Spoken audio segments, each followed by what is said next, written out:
Good morning. So today we are on day 20 of the Every Bit Counts challenge, and we are back head first into tomatoes. Lexi and I already have put together 5 little pints of cherry tomatoes that I'm just going to can plain as well. And then we're going to make a small batch of salsa to eat or to mix in with taco meat for taco night. So that's what we're going to get started on now. We're going to start blanching and peeling these tomatoes. What is it? I'm having fun to help you. Oh, I'm glad you're helping. Thank you. Wash. Put in. Wash. Good job, Sissy. Thank you for your help. You pop the thing off. Okay, so And then you run around the kit, and then you walk around with my chair, and then you put the compost in, and then you come around and get another tomato. okay. Sounds like a plan. I'll look for the tops for you. And I'll pull the tops off. And I'll walk around you. And I'll put them in the compost, and I'll come back and get another one. Did I do it right? There you go. Need I more? have a claw. You have a claw. Oh my goodness. That can grab tomatoes, anything. You can grab tomatoes and everything, huh? And Wow. I can stop my cream. Are claws scary? No, they're just a little scary, but they can watch so much, but they can help too. People can help too. They'll let y'all know. I don't know you won't know me, but I can know. I can wash claws. My claws. I have 2 claws, You have 2 claws. Okay. and I can wash too. I can wash tomatoes too. Okay. I can wash the Oh, that's a tomatoes. big one. Huh? That's a big old Roma. I had to wash this off water too. Yeah. And dirt was still in it too.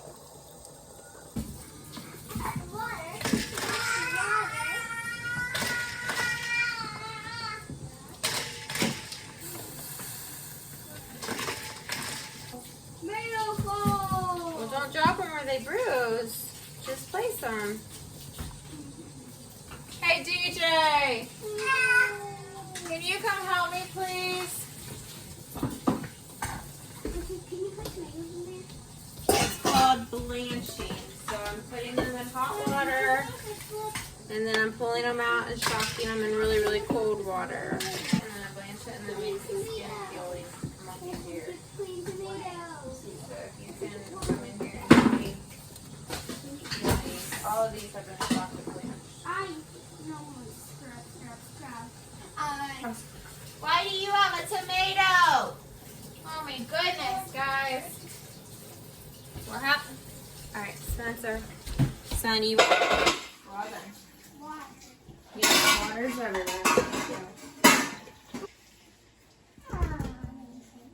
Do you remember how we did peaches last year? You remember that? That was 2 years ago.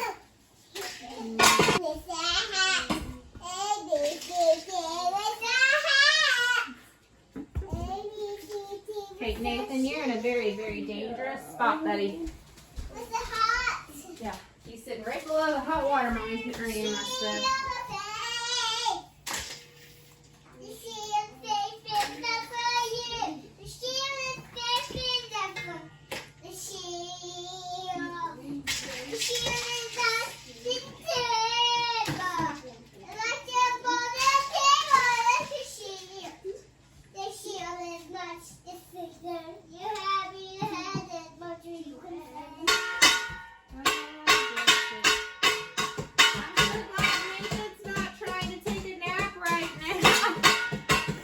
Unfortunately not. It's a good thing he's not sleeping right now. Yes, but he's playing the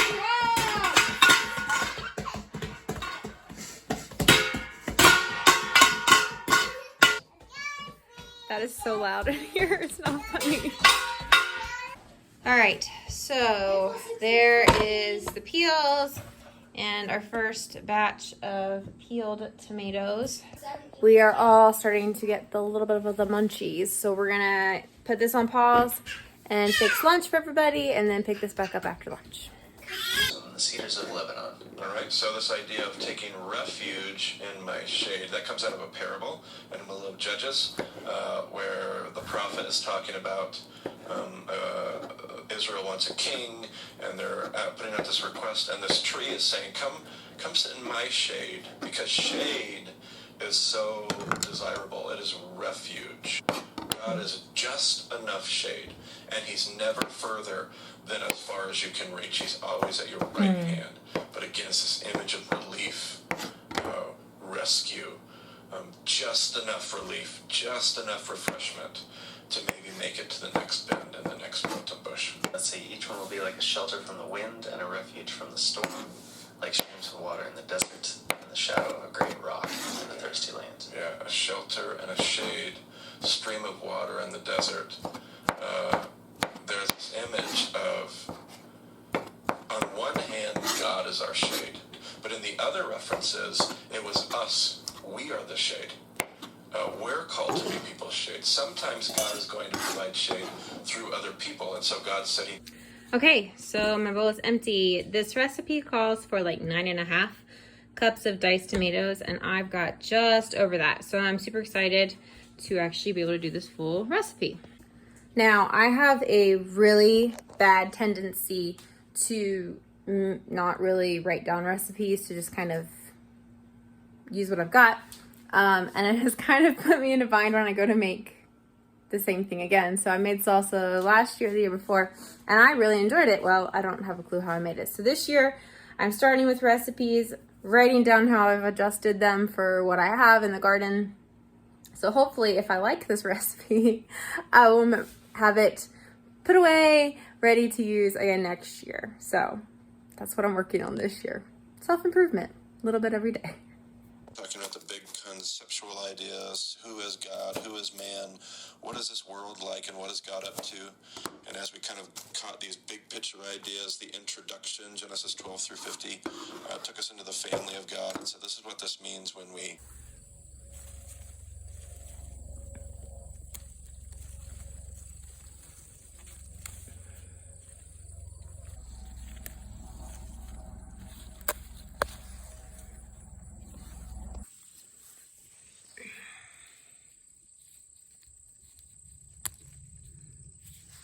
Now, however, the one who trusts in the Lord is like an acacia tree.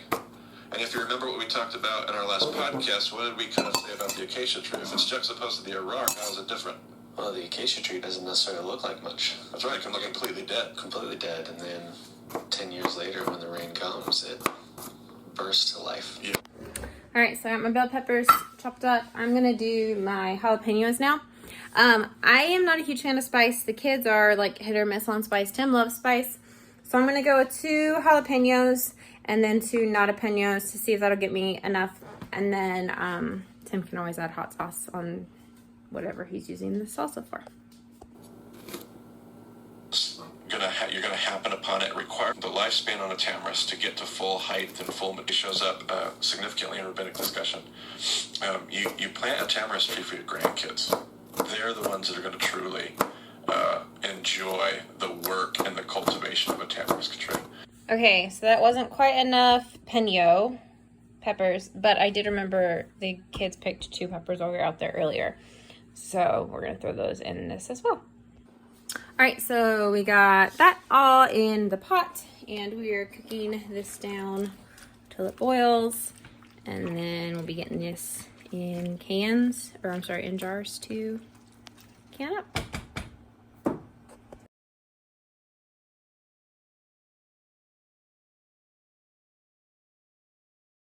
Second part of Exodus 2 through chapter 3, Moses is then shaped as a shepherd in the desert. So all those images we just spent time studying, now they kind of become a part of this Moses story. Like Moses spends another 40 years. So he spent 40 years in Pharaoh under that narrative. And now he's got to spend 40 years in the desert under God's narrative. God teaching him how to lead, not as a Pharaoh, but God teaching him how to lead as a shepherd. Okay, so today we are covering day 21 of the Every Bit Counts challenge. And we're going super quick, easy, because it's just the kind of day it is. I've got a handful of tomatoes that finally ripened, and I don't have enough to do much with since yesterday I put up a whole bunch. So I'm gonna throw these in a freezer bag and then use those later when more tomatoes ripen. Nathan has decided to stop sleeping through the night, so I am running on very little sleep and pretty recurring headaches right now. So my in-laws brought me back about 2 bushels of corn that I'm going to be doing over the next couple of days. So today's challenge day is going to be just very simple. So I am waiting for all of these lovelies here to finish ripening, and then I'll be able to do some more salsa or sauce or something. Aren't they pretty? All right, so we are headed into the 22nd day of the Every Bit Counts challenge. My in-laws are actually from Ohio, and we were up there this weekend visiting her dad. But while they were up there, I had them get me 2 bushels of sweet corn from a local farmer. So tonight, the kids and I are going to start shucking a couple dozen to see if we can get a pressure cooker full of just corn for eating. So we got 2 bushels worth of corn. So we're just going to get started and see how far we get. Can you help me? What is that? Can you help me? That one's small, dude. There's a whole bunch of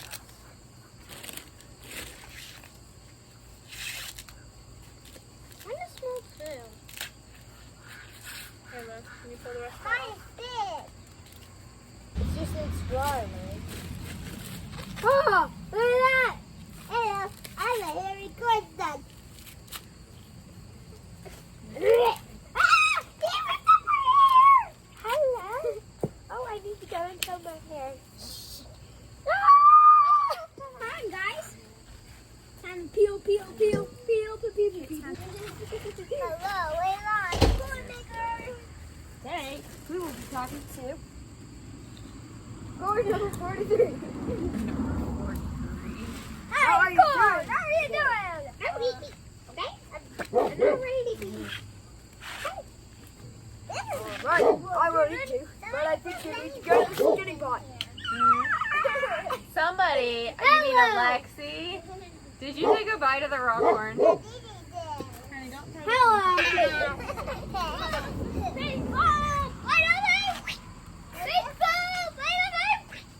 Mama, I have a duster.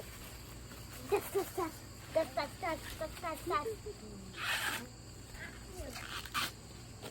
know how to popcorn? Oh, I am a corn on the cob, and I like to dance.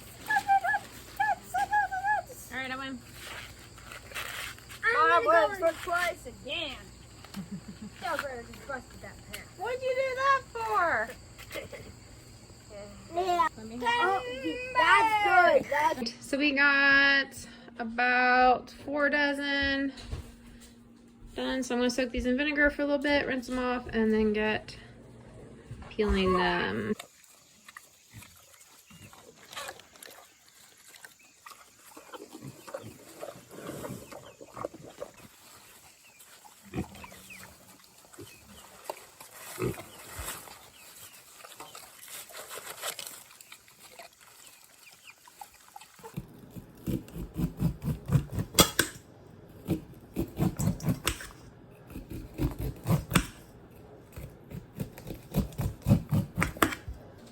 I cut up 6 of the stalks or the cobs to see what I want to do. Is I want to start with these 6 and see how far it'll go in 1 quart jar, and then that'll give me a rough idea on how much corn to clean.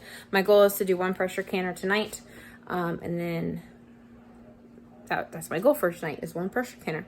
So this will give me a good judge of, first of all, if I shucked enough corn, and then 2, roughly how many I need to cut off before I can reach my goal.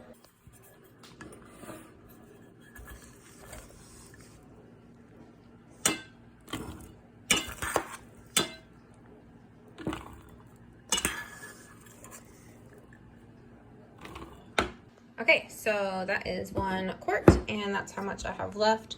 So probably about 4 to 5 cobs per jar is what I'm going to need, which is going to be hopefully pretty feasible for the night.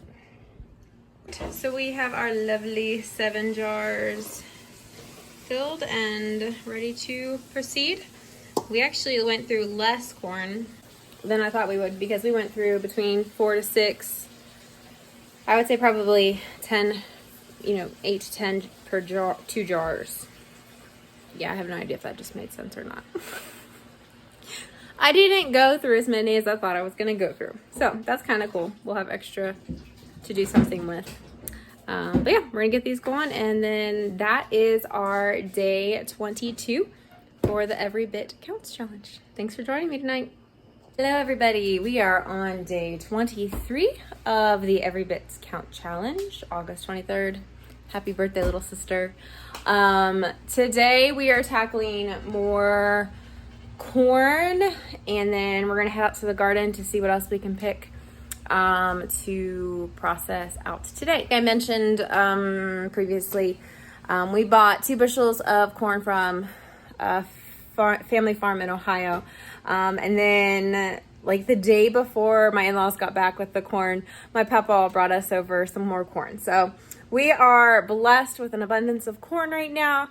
So we are canning a lot of them because that's something that I can do pretty quickly, and put some of it away because we just love corn with butter and salt in the winter. I have found, as I've gone through this food processing and preserving series, that I am a very simple cook. Meat, vegetable, starch, that's kind of my jam. I don't do a ton of casseroles. So I don't have a ton of creative things that I'm putting up. But I love having basic building blocks to make very simple, relatively quick and healthy meals. So that's kind of where I'm at right now in this process, but I'm enjoying it. I'm enjoying the process of knowing I'm putting up food for my family. Okay, so in my thinking as I was finishing up this first batch of corn, I was like, what can I make with corn that's a little creative that I would have? So I was thinking, I know I'm going to have a bunch of cherry tomatoes ready in the garden that I need to harvest. So what I went into the pantry and I looked around in my newly organized pantry, I found a jar of black beans that are so old, but I have not used black beans much at all. We don't do a lot of black beans. Even in chili, we don't use black beans. So I'm like, you know what? I'm going to make a corn and black bean salsa with my cherry tomatoes. Now, I'm not really going to follow a recipe. I'm going to just kind of wing it, write down what I do. But I'm going to kind of base it off of, I have this many. I'm going to let these soak all day. And then tonight, before I go to bed, I will drain them and see roughly how much salsa I will get to make. All right, so I am going to measure out how many lovely little black beans I have. And then split them up and see where that puts us. This is 4-cup liquid, measuring cup. So we're looking at about 2 cups. So we'll do a 1/4 scoop in each and then keep dividing them out until I run out of beans or drop them all. Okay, got it back.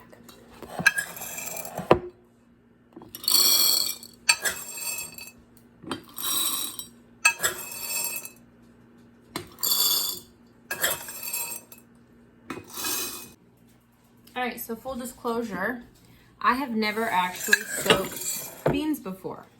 I have bought these just to have as a backup in case I ran out of the canned beans. But we don't eat a ton of beans. I've never bought a ton of beans. I am trying to diversify our diets a little bit by using beans. DJ's really liked refried beans recently. So I have started doing a lot of refried beans on taco night. And so I'm hoping by doing just this little bit of beans in like a black bean salsa, corn salsa, we'll add a little bit of diversity to our taco night as well. All right, so those are soaking and prepped. I'm gonna go out and grab some cherry tomatoes. I have those prepped and ready. I'm gonna slice them in half, stick them in the fridge so that those are prepped and ready for throwing this concoction together. I think I ever pick the right basket combination when I go to the garden. So when I'm out here by myself, I'm like, I'm just gonna go get a couple of things, and then I end up wandering the rows and gathering a lot more than I intended to. But I did get some cherry tomatoes. All right, good morning. It is day number 24 of the Every Bit Counts challenge. And I am currently in the process of finishing up day 23's black bean and corn salsa. So I've got the black beans boiling. I've got most of the salsa ingredients is prepped. Just got to combine it all and get it in the canner. My second goal for today is to do another canner of corn. Just plain corn, like what I've been doing. And then my third goal, very lofty expectations for myself today. I have a ton of elderberries that have ripened and the wild birds have gotten, which doesn't bother me at all, but I do want to get out there and try to harvest a bowl full to get those in the freezer so that we can de-stem them maybe tonight. I like to freeze those on a cookie sheet and then de-stem them while the berries are frozen. Then it's a little less messy and the stems come off somewhat easier. I haven't figured out a better way to do it. So those are my 3 goals. Very lofty goals for a Thursday morning, but we're gonna see what we can get done.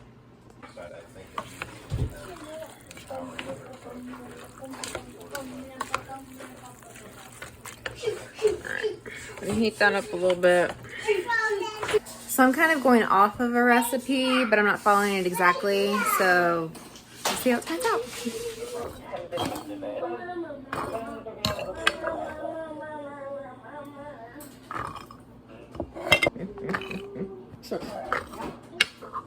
That's not there for you. All right, we got 7 prepped and ready to go in the pressure cooker.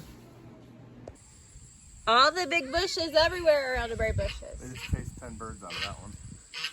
Yeah, these are just the birds. Which doesn't bother me. I just want to get contact before we get home. And I want to get stuff these bushes down.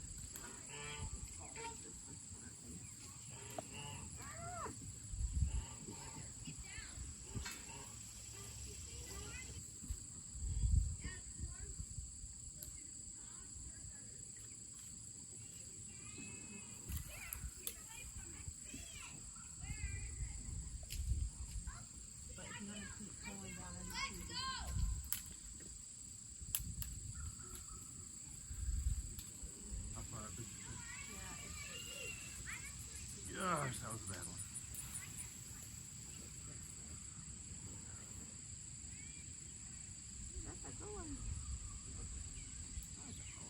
Look at all that. Oh my gosh, those are gorgeous. These are about the size of baby grapes. All right, stick that in there.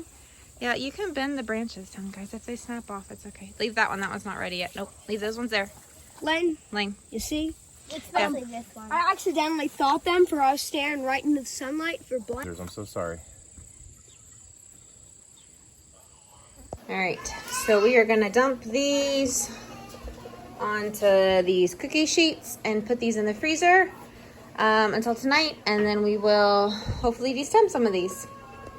They have a lot of green on them, but we are noticing the wild birds are snagging a lot of them. So we'll sort through, pull the green ones out, but we're gonna get what we can get while the getting's good. Okay, we have officially hit the stage of this challenge where days overlap, nights overlap, projects overlap. So we got the black bean salsa done this morning. I got the elderberries in the freezer. Hopefully we will get to those eventually. And then tonight, because of time, we are actually just going to blanch and shock some corn cobs to freeze whole for an occasional winter treat of corn on the cob. So that's what we're gonna do now. And then we'll be done for today.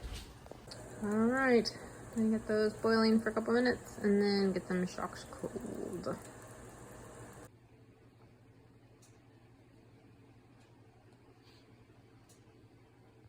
All right, so it is day 25 of the Every Bit Counts challenge. And so we are picking up where we left off yesterday with elderberries. And we are doing a late night, date night, elderberry roll night. Rolling elderberries after the kids have gone to bed is something we've done since we planted the elderberry bushes, what, 5 years ago? Yeah, for years. So this is actually, Tim will either pull up a baseball game or I'll pull up some food show and we'll sit here and just hang out together and have a mini elderberry rolling date night. Because if you have a large family, you understand it is challenging to find childcare for 5 at bedtime because they're tired and it's a lot. And so this is one way we hang out. We have tackled the majority of our bowl that we had, or the 2 bowls that we had harvested yesterday. We've got 3 1-cup containers. And I'm very excited about these, but also I'm not hard pressed to get a ton in. We do have quite a few still left over from last year. We thankfully did not get very ill, any of us at all last year. And I think we only used like 1 or 2 batches of elderberries all last winter and into the early spring and stuff. So very blessed as far as that's concerned. But we still want to put a couple up, just out of wisdom. Plus we have the resource, so why not utilize it? So that wraps up actually week 1 of the Every Bit Counts, not week 1. Oh man, brain. Week 4 of the Every Bit Counts challenge. We're going to tag Saturday and Sunday into next week just because of the way my schedule is rolling. And yeah, so thanks for joining me this week as we reviewed what I put up as far as the Every Bit Counts challenge, and I hope that preservation you're pushing through.